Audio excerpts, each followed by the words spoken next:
저희가 지난 2주간에 걸쳐서 성도들이 누리게 되는 신령한 복의 특징들과 그 복의 내용들에 관해서 살펴보았습니다. 오늘 저희가 읽었던 이 11절에서 14절의 말씀은 저희가 이렇게 배웠던 복의 내용들이 과연 어느 범위까지 이 복의 범위를 확장해서 누가 이 복의 범위 안에 들어가는지에 대한 설명과 이 복이 과연 성도들의 삶에 얼마나 확실하게 주어진 것들인지, 또 이런 복을 하나님께서 신자에게 베푸시는 이유가 무엇인지에 대해서 이야기를 하고 있습니다. 11절에서 14절 말씀을 시작하면서 바울 사도는 의도적으로 이 말씀 속에서 우리와 너희를 구분하여 설명을 하고 있습니다. 여기서 우리는 유대인 출신으로 그리스도인이 된 자들을 설명하는 것이고, 너희는 이방인 출신으로서 그리스도인이 된 사람들을 가리키는 말입니다. 바울 사도가 이렇게 우리와 너희를 구별하여서 기록을 하는 것은 유대인 출신으로 그리스도인이 된 사람들과 이방인 중에 그리스도인이 된 자들에게 구별을 해서 차별을 하기 위한 것이 목적이 아니라, 너희도 우리도 다 똑같다는 사실을 강조하기 위해서 너희와 우리라는 표현을 사용했다라는 것입니다. 11절에 보면 바울 사도는 먼저 유대인들이 어떻게 해서 그리스도인들이 되었는지를 설명하고 있습니다. 너희가 어떻게 하나님이 기업이 되느냐, 우리가 어떻게 하나님이 기업이 되었느냐 하면, 모든 일을 그의 뜻의 결정대로 일하시는 이의 계획을 따라 예정을 통하여 우리가 하나님의 기업이 되었다라고 이야기를 하면서 이 모든 것들이 그리스도 안에서 것이다 라고 이야기를 합니다. 그리고 나서 13절에 보면 너희도 라고 기록을 하고 있죠. 즉 너희도 우리와 같은 이유, 같은 과정, 같은 이유를 통해서 같은 존재가 되었다라는 것을 강조하는 것이 바로 너희도라는 표현입니다. 이처럼 유대인 출신의 그리스도인들이 그리스도 안에서 하나님의 백성이 된 것처럼, 이방인 출신인 그리스도인들도 그 안에서 하나님의 기업이 되었다라는 것이 사도 바울이 가르치고자 하는 내용이다라는 것입니다. 바울 사도는 특별히 11절 말씀에서 하나님의 백성이 되었다라는 것을 그 안에서 기업이 되었다라는 말로 표현을 하고 있습니다. 이 기업이라고 하는 단어는 구약 성경을 기반에 두고 있는 단어입니다. 그래서 원래 이 기업이라는 말은 누구에게만 사용하던 단어였냐면 히브리인들에게만 사용하는 단어였습니다. 그래서 혈통적으로 하나님의 백성인 히브리 사람들만 하나님의 기업이 될 수 있다라는 그 관념 속에서 나온 단어가 이 기업이다라는 단어죠. 그래서 이 기업이라는 단어를 가장 확실하게 다 표현해주는 구절이 어디냐면 신명기 32장 8절에서 10절 말씀입니다. 앞에 화면을 보시면서 한번 다 같이 읽도록 하겠습니다. 신명기 32장 8절에서 10절입니다. 같이 읽겠습니다. 시작. 지극히 높으신 자 민족들에게 기업을 주실 때에, 인종을 나누실 때에 이스라엘 자손의 수요대로 백성들의 경계를 정하셨도다. 여호와의 불깃은 자기 백성이라. 야곱은 그가 택하신 기업이로다. 여호와께서 그를 황무지에서 짐승이 부르짖는 광야에서 만나시고 호위하시며 보호하시며 자기의 눈동자같이 지키셨도다. 아멘. 하나님께서 이 땅, 지구상에 인류가 있는 이 땅에 여러 민족과 인종을 따라서 나라들을 나누시고 그 나라에 맞게끔 땅들을 나눠주셨는데, 그렇게 세워진 많은 각 국가들 중에 하나님이 이스라엘을 어떻게 해요? 선택하셔서 당신의 기업으로 삼으셨다라고 신명기가 이야기해주고 있습니다. 즉 하나님의 백성이 하나님의 기업인 것입니다. 제가 늘 말씀드리는 것처럼 하나님의 열매는 하나님의 백성이 자신인 것이죠. 하나님께서 우리를 택하시는 목적이, 백성을 뽑으시는 이유가 바로 우리 자체가 그 목적이다라는 것이 바로 이것을 의미하는 것입니다.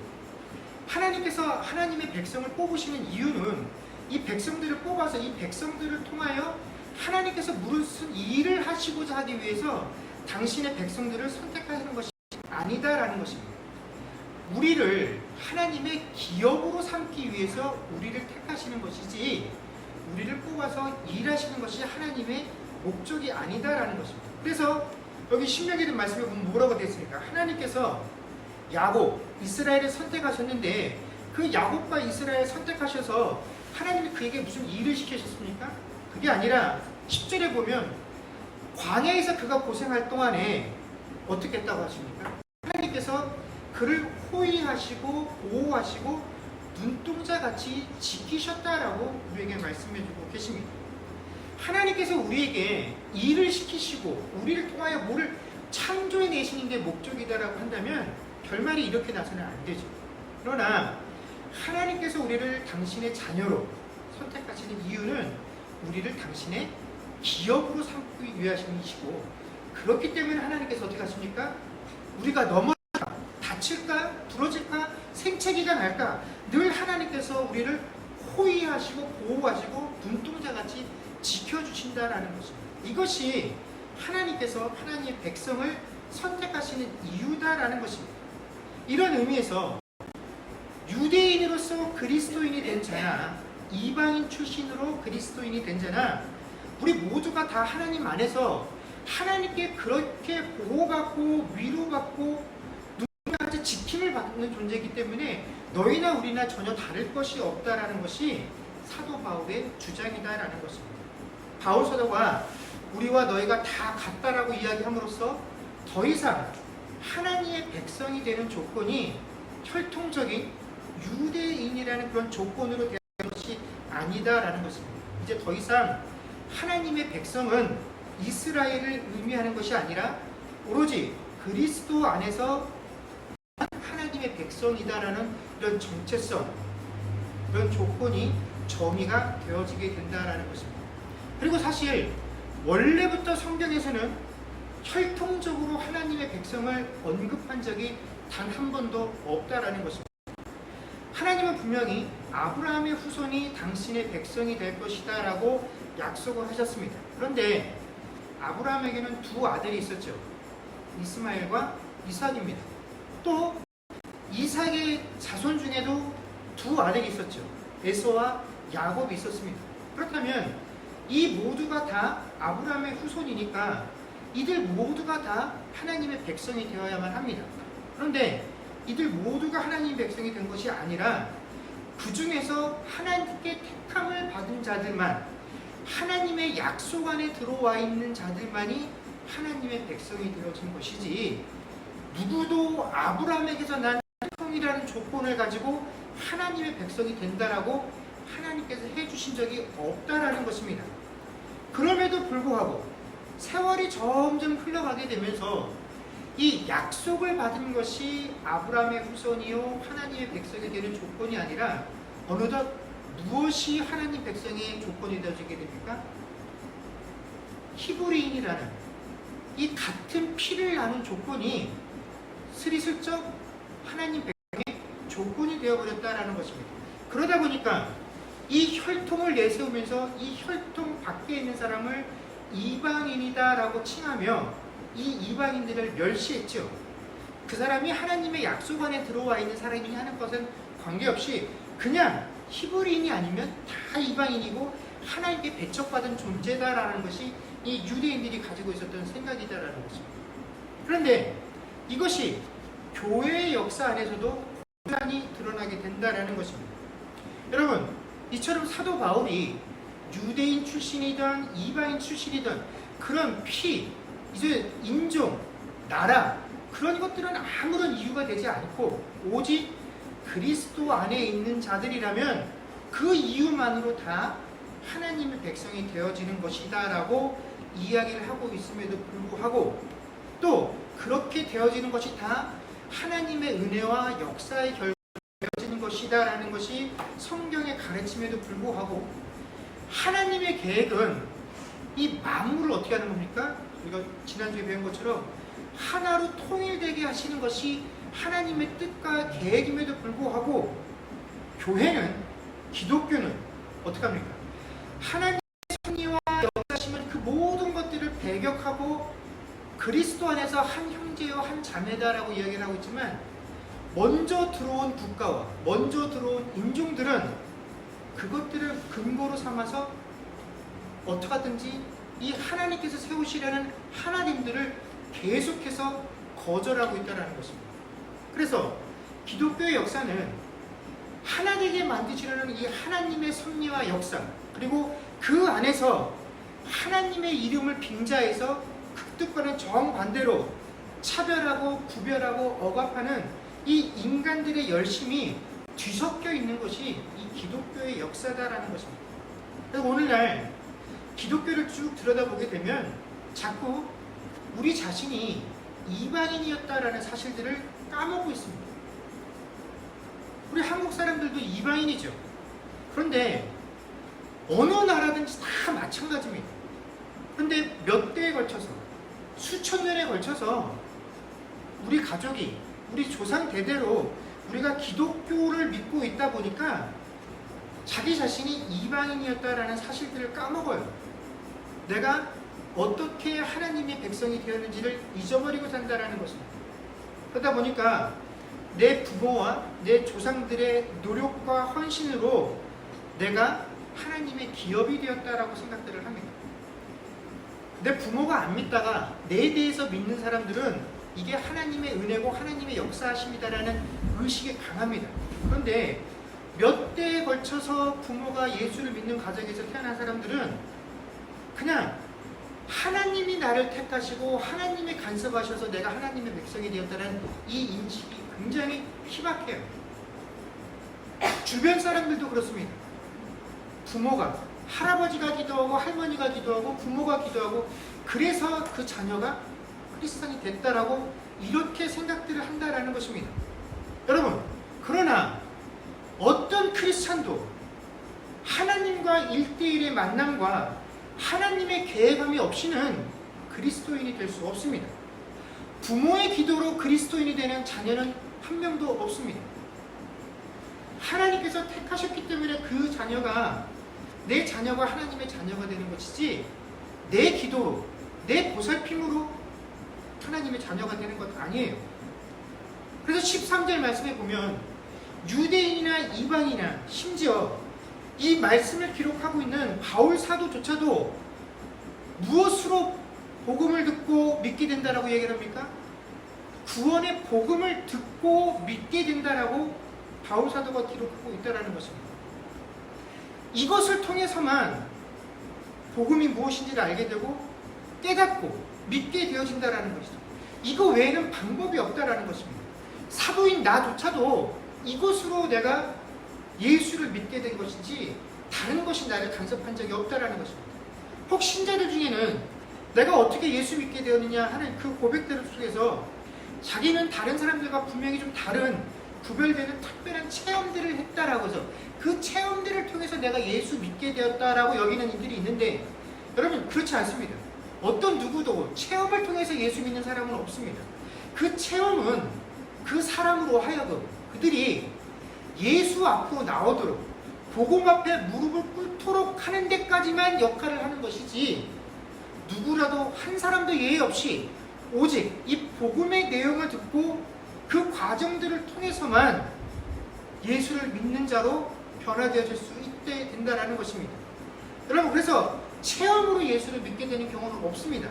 예수를 믿는다라는 것이 무엇입니까? 예수를 믿는다라는 것이 내가 날 때부터 죄 아래 태어났고 그 세상의 어떠한 방법으로도 이 하나님의 의의 기준을 충족할 수 없으며 하나님의 의의 기준으로 하나님이 유일하게 제시하신 방법이 예수 그리스도를 믿는 것인데 왜 그러냐면 예수 그리스도께서 십자가의 사건을 통해서 우리의 죄를 속량하셨기 때문에 그 공로를 내가 힘입는 것 외에는 이 죄의 문제를 해결할 수 없다라는 이 복음의 내용들을 듣고 이 내용에 아멘으로 답하는 자들, 그래서 내가 죄인이더라고 하나님께 회개하는 자들만이 하나님의 백성이 되는 것입니다. 그래서 하나님께서는 이 땅에서는 모든 하나님의 백성에게 너희가 내 기업이 되었다라고 하는 징표들을 주셨다라는 것입니다. 그것이 뭐냐면 바로 성령인 것이죠.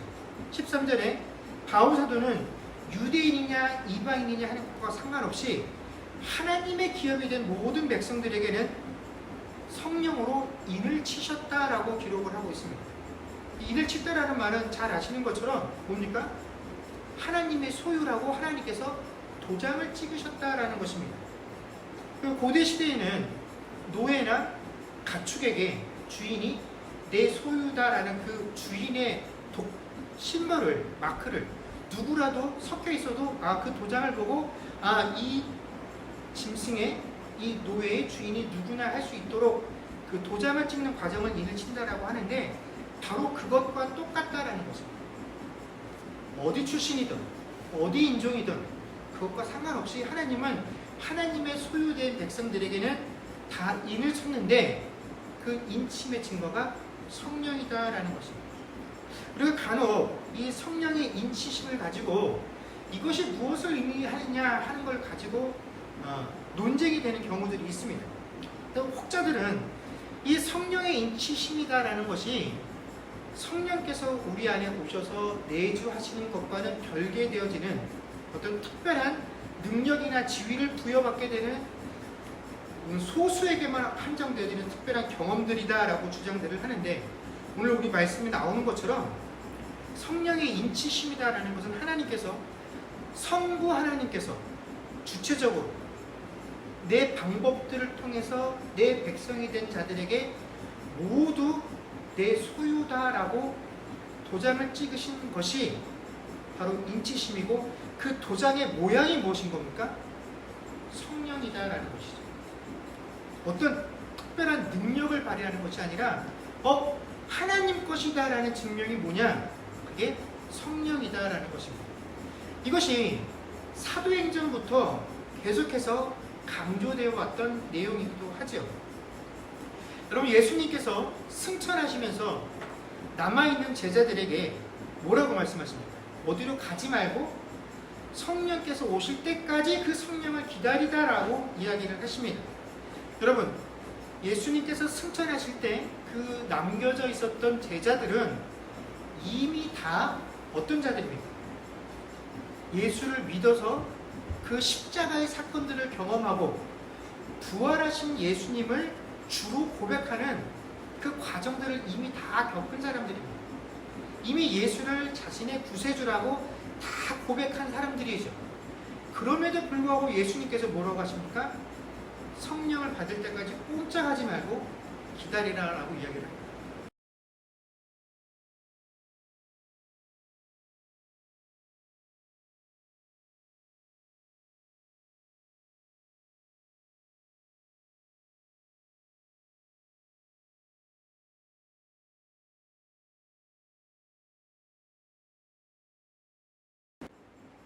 이 복음을 접한 자들에게 정말 이 사람들이 복음을 듣고 예수 믿는 사람들이 되었는지 어떻게 알 수 있느냐 하는 그 증거로 항상 성경에 따라붙어 있는 기록이 뭐냐면 성령이 그들에게 임하였다라는 것입니다. 베드로와 요한 사도가 또 고넬료의 집에 가서 복음을 전할 것, 이 모든 사건들, 예수의 복음을 듣고 그들이 예수님의 자녀가 되었다라는 사실들을 우리가 확인할 수 있게끔 항상 그 뒤에는 성령이 그들에게 임하셨기 때문에 대한 이것이 그들의 확실하게 구원받은 사건이다라고 우리에게 말씀해주고 있다라는 것입니다. 심지어 바울도 예외가 아니죠. 바울이 참으로 예수의 제자가 되었다라는 것을 성령께서 임하셨다라는 것으로 성경이 우리에게 말씀해주고 있다라는 것입니다. 그런데 그 성령이 이제 누구에게도 임하기 시작하는 겁니까? 이방인들에게도 임하였다라는 것입니다. 우리가 잘 아는 것처럼 사마리아 성에 또 고넬료의 집안에 복음을 전할 때 성령께서 임하시는 그 과정들을 통해서 사도들이 이들이 우리와 동일하게 성령을 받는 것 보니까 이들도 이제 하나님 백성 되어진 것이 맞구나. 그래서 그 과정들을 바울 사도는 뭐라고 우리에게 설명해주고 있냐면 바로 하나님께서 성령으로 인을 치셨다라고 우리에게 말씀해주고 계신다라는 것입니다. 여러분, 그렇기 때문에 성령으로 인을 치셨다라는 것은 결국 성령께서 우리 안에 역사하시고 우리 안에 계시다라는 것을 우리 눈에 보이지는 않으나 그렇게 되었다라는 사실을, 그렇게 될 수밖에 없다라는 그 관계를 이 말씀으로 우리에게 설명해주고 있는 것이죠. 그런데 우리가 이렇게 사변기를 쭉 읽어보면 처음 성령께서 그 제자들의 모임, 기도 모임 가운데 임할 때에는 불의 혀같이 갈라지는 모습으로 임하였다라는 그 상세한 모습이 설명이 되어 있지만 그 이후로는 성령께서 임하셨다라고는 기록이 되어 있는데 무엇을 보고 그것들을 확인할 수 있는지 그 내용들에 대해서는 세세하게 기록이 되어 있지 않습니다. 그럼에도 불구하고 그 현장에 있었던 모든 사람들은 성령께서 임하셨다라는 사실들을 인지할 수 있었고 그 사실에 동의했다라는 것입니다. 그만큼 눈에 보이고 확인하고 누구라도 동의할 수 있는 그러한 형태로 성령께서 그 현장에 임하셨다라는 것을 우리가 성경께서 말씀해 주시는 모습을 통해서 알 수 있다라는 것이죠.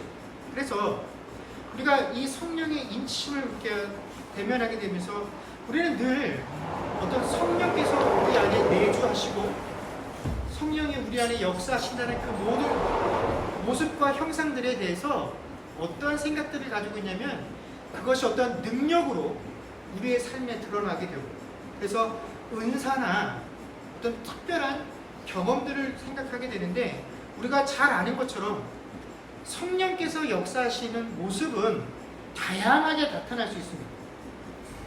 그래서 성령께서 어떻게 작용을 하실지는 우리가 알 수 없고 성령께서 주관적으로 역사하시는 모습이죠. 그러나 이렇게 우리가 늘 바라고 깊이 추구하고 있는 그런 어떤 특별한 능력과 은사로서의 성령의 모습은 매우 국한적인 모습으로 드러나게 되어지게 되고 오히려 성령께서 우리 안에서 역사하시고 늘 우리와 함께 계시고 그 결과로서 우리에게 드러나게 되는 것은 뭡니까? 갈라디아서 5장 22절 23절에 우리가 잘 아는 것처럼 성령의 9열매와 같이 신자의 인격을 통해서 우리에게 드러나게 되어질 때 정말로 성령께서 저 사람과 함께 하고 있구나 라는 것을 알게 되어지는 것입니다. 그리고 하나님께서 우리에게 이처럼 성령으로 너희가 내 백성이 되었다라는 그 인을 쳐서 우리에게 가시적으로 보고 알게끔 해주시는 목적이 있다라는 것이죠. 그럼 뭐냐면 너희가 내 기업이 되었다라는 것을 보증하시기 위함이다라는 것입니다.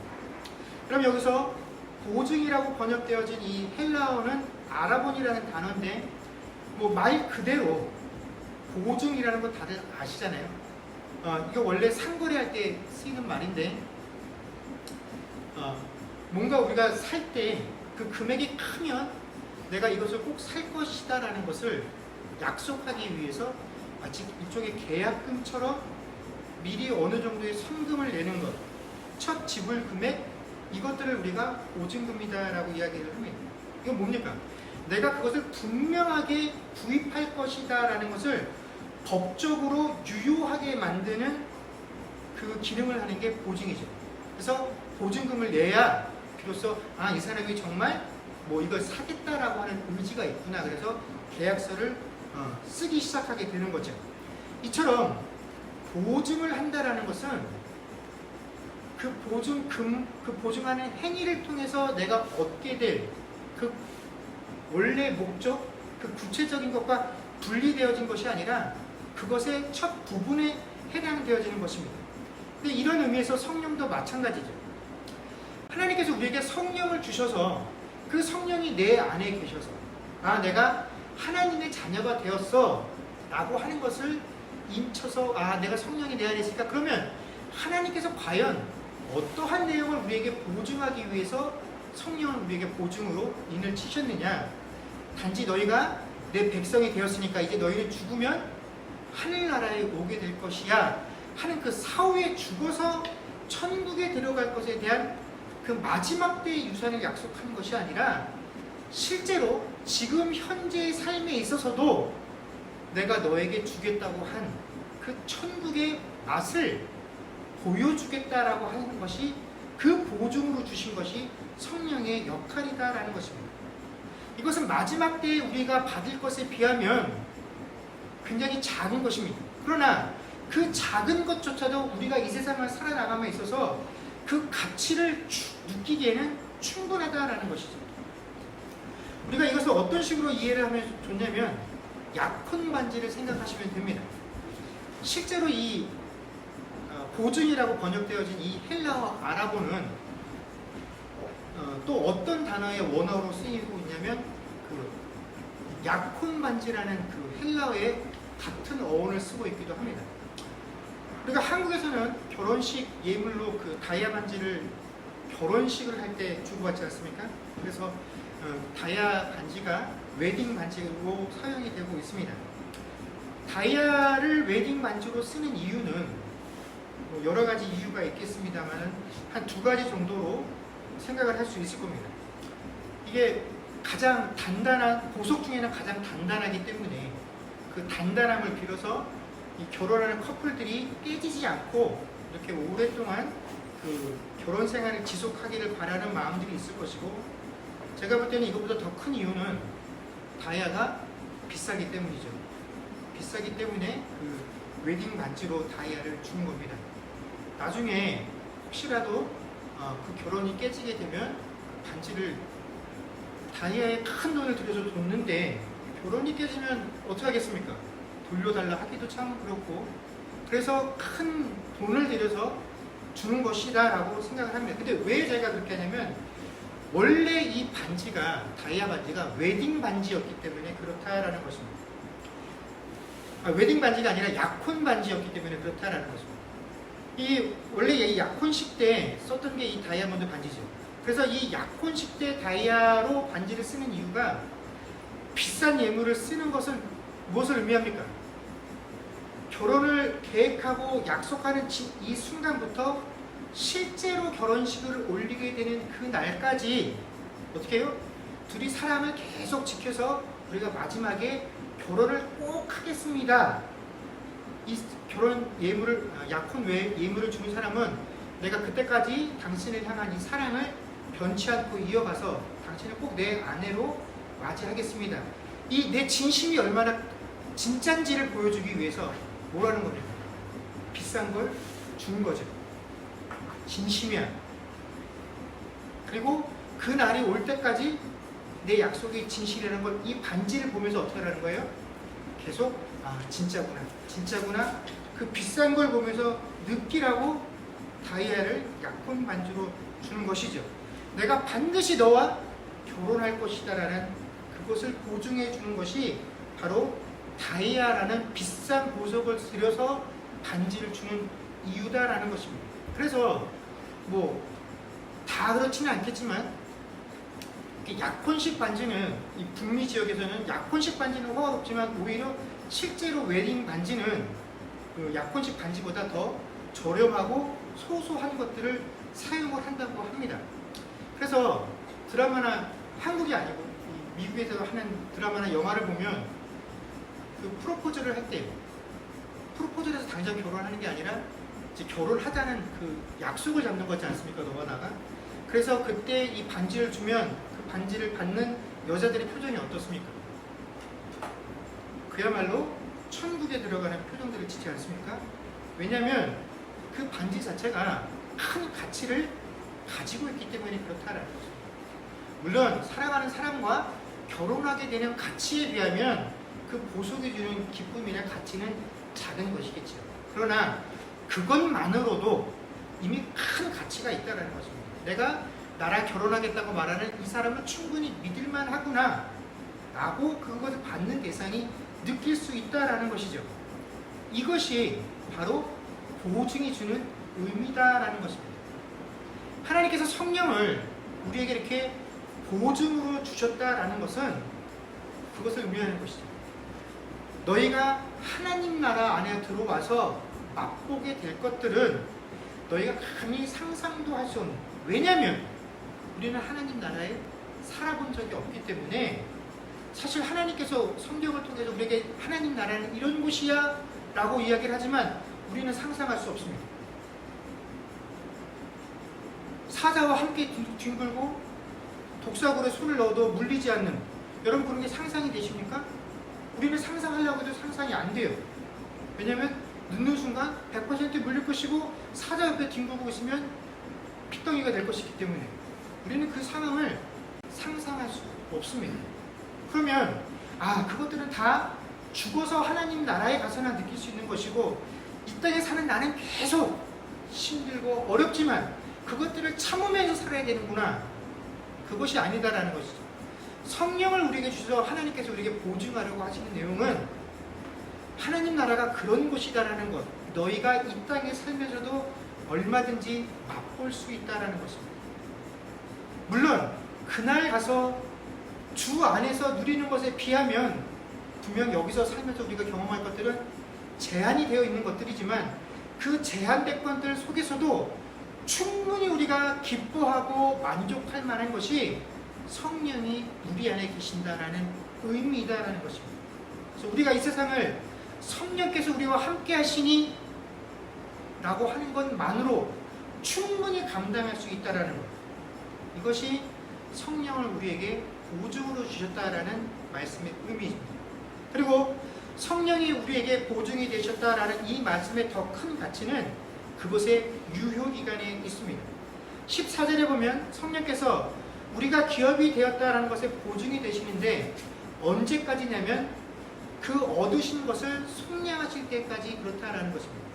자, 14절 한글 성경에 보면 그 얻으신 것을 속량하시고 라고 번역이 되어 있습니다만은 원래 이것을 원문 그대로 번역을 하면 그 얻은 것을 속량하실 때까지 라고 번역을 하는 게 원래 의미에 더 맞습니다. 자, 지난주에 저희가 속량이라는 것에 대해서 살펴보았습니다. 속량은 우리의 죄를 사하시는 것으로 그 값으로 지불하신 것이 예수님의 피였죠. 그런데 우리는 살면서 끊임없이 하나님께서 우리의 죄를 사하여 주셔서 나를 하나님의 자녀 삼으셨다라는 이 부분에 대해서 시험에 들며 살아갑니다. 왜 시험에 드냐면 내 수준을 내가 알기 때문에 그렇다라는 것이죠. 하나님께서 나를 하나님의 자녀 삼으신 목적이 거룩하고 흠이 없는 존재로 만드시기 위해서라고 하는데 내가 나를 아무리 돌이켜봐도 그런 하나님의 목적에 도무지 제대로 부합하지 못하는 것 같아.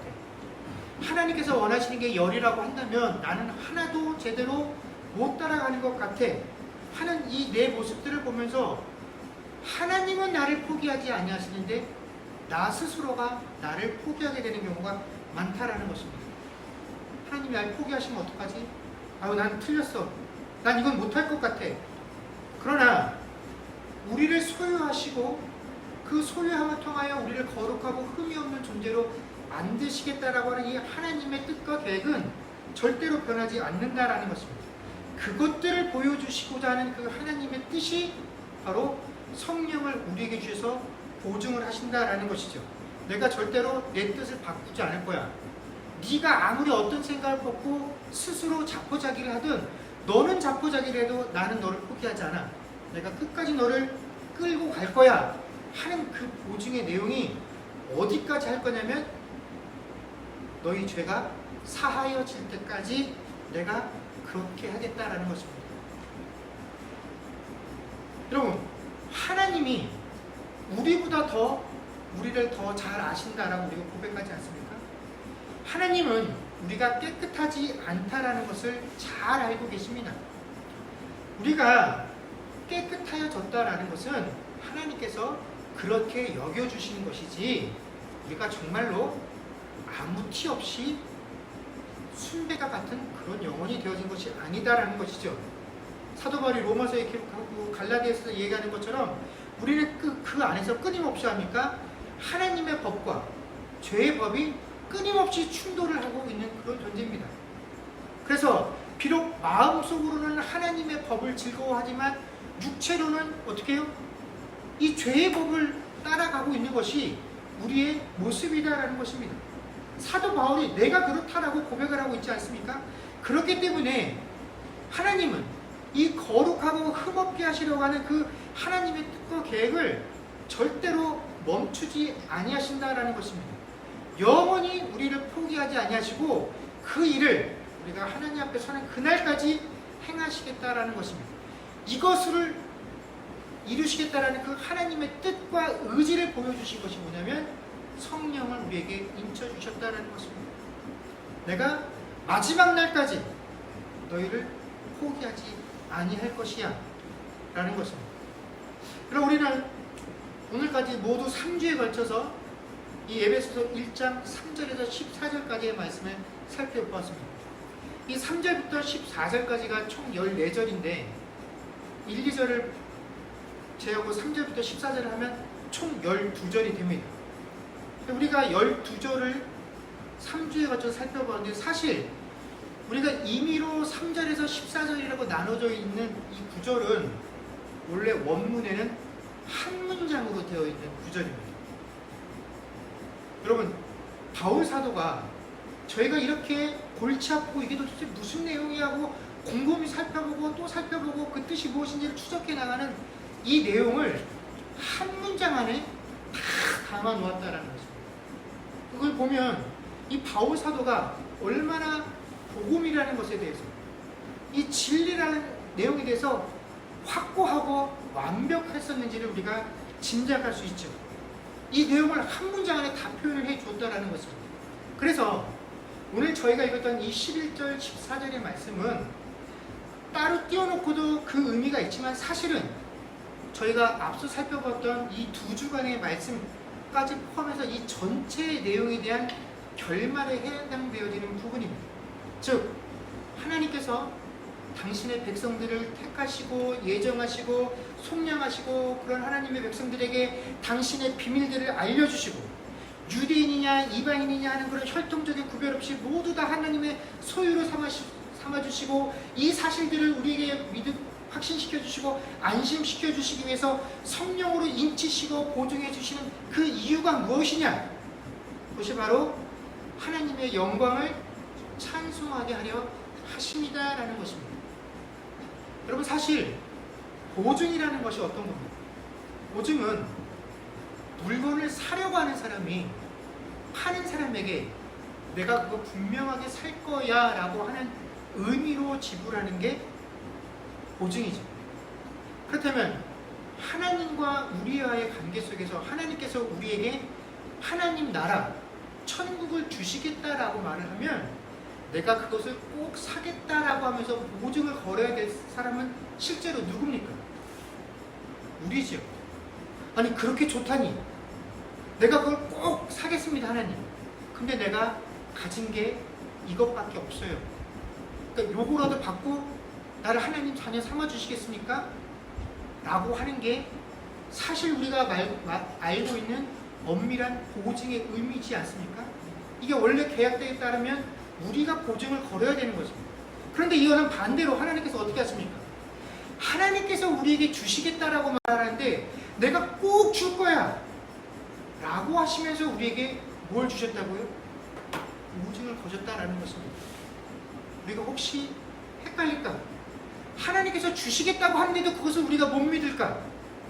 하나님께서 꼭 주시겠다라는 의미로 보증을 하셨다라는 것입니다. 이것은 무엇을 의미합니까?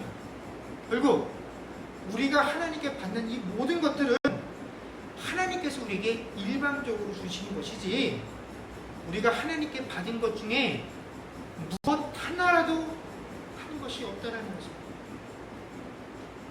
내가 단 일말에 노력과 열심과 헌신과 깨달음을 통해서 하나님께로부터 얻어낸 것이 없다라는 것이죠. 그저 우리는 하나님께 받기만 했던 존재였고 지금도 하나님께 받기만 할 존재다라는 것입니다. 그러나 하나님께서는 당신의 백성으로 선택하신 우리 자체가 우리가 하나님의 기업이고 목적이기 때문에 그것을 이루신 것만으로 하나님 어떻게 해요? 영광을 받으시겠다라고 합니다. 얘들아, 내가 너희를 내 자녀로 삼았으니까 너희가 아이고 우리가 하나님께 이렇게 큰 걸 받았네. 그러니까 내가 이제 정신 차리고 하나님을 위해서 뭔가 해서 그걸로 내가 하나님께 영광을 돌려야 되겠다. 내가 하나님 자녀다운 그 모습으로 아이고 저런 부모가 얼마나 좋을까 하는 그런 모습으로 영광을 받겠다라는 것이 아닙니다. 원래 내 계획과 내 목적이 너희를 내 자녀 삼는 거였어. 그래서 너희가 내 자녀가 되었으니 그것 자체가 어떻게 해요? 하나님께 영광이다라는 것입니다. 우리는 그래서 나를 하나님의 자녀 삼아주셨다라는 것으로 그 하나님께서 하신 그 일로 하나님을 찬양하기만 하면 되는 것입니다. 그런데 실제로 우리가 하나님을 찬양할 때에는 하나님께서 내게 행하신 것으로 인하여 하나님을 찬양하지 않습니다. 우리는 내가 이룬 것들을 통하여 나를 통해 하나님께 영광이 찬양이 반사되는 삶을 살기를 원하죠. 내가 드러날 때 아이고 저 사람 예수 믿는 사람이었대. 그것으로 우리가 하나님께 영광 돌리는 그런 삶이 되기를 원하지, 하나님께서 내게 행하신 것으로 하나님을 찬양하고 하나님께 영광을 돌리지 않는다라는 것입니다.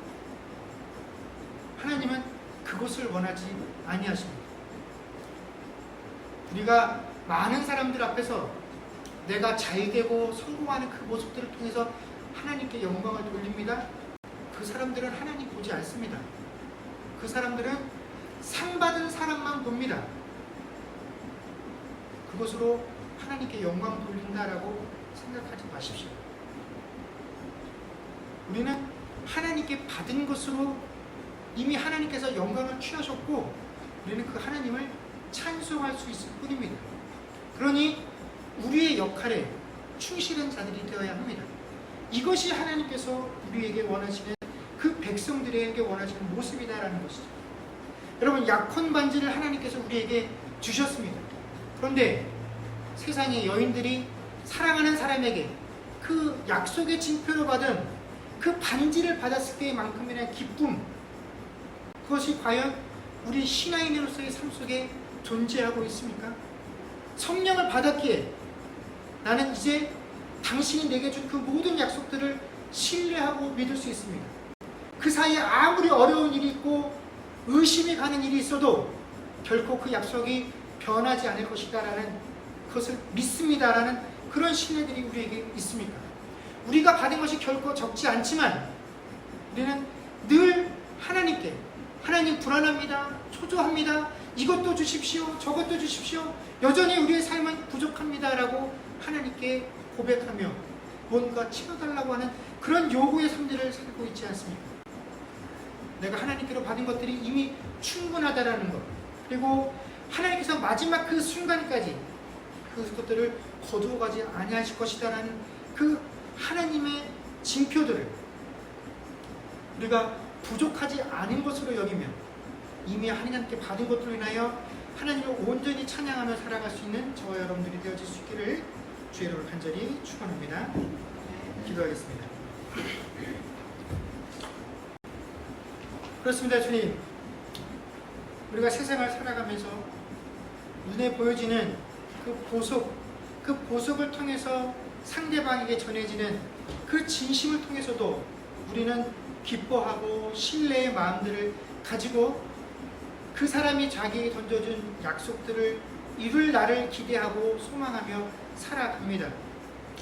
그 과정 가운데 그 시간이 얼마나 길든지 또 그 긴 시간만큼이나 약속이 흔들릴 만큼 어렵고 의심스러운 순간이 닥쳐와도 내 손에 주어진 그 약속의 징표들을 보면서 그 어려운 순간들을 사람들도 이기며 나아가는데 우리는 하나님께로부터 더 큰 약속의 징표로 성령 하나님을 받아서 그 하나님께 인침을 받아 살아가는 존재임에도 불구하고 그것을 우리에게 주며 나는 이미 모든 것들을 행했노라. 그러니 내가 너희에게 내가 행한 것들을 통하여 찬양받기를 원하신다라는 그 하나님의 말씀과 그 이유조차도 따라가지 못하는 그런 삶을 우리가 이 땅 가운데서 살아가고 있습니다. 하나님께서 우리에게 주신 것이 참으로 크고 놀라운 것인데 그것을 크다고 느끼지도 못하고 그것들을 맛보며 기쁨과 소망을 온전히 누리며 살아가지 못합니다. 조금만 어려운 상황이 닥치고 어려운 조건들이 생기게 되면 하나님이 나를 사랑하시는 그 분명한 증거들을 나에게 보여달라고 우리가 이야기하지 않습니까?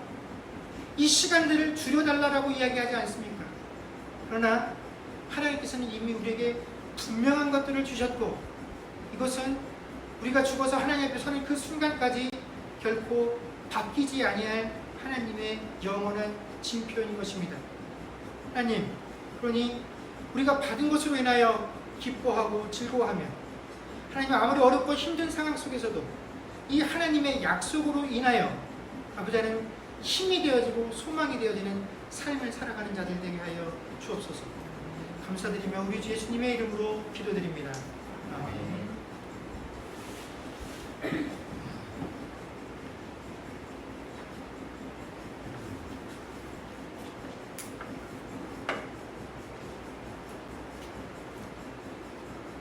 오직 주의 은혜로 찬양하겠습니다.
기도하겠습니다.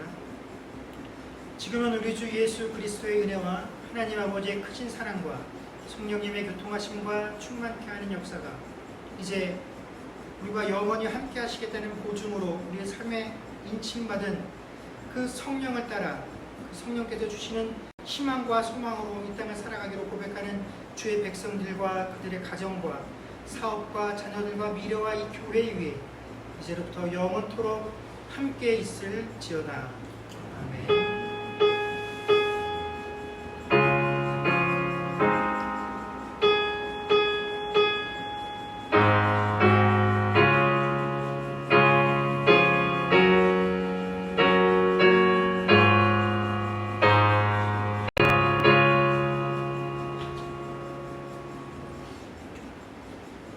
감사합니다. 예배를 마쳤습니다.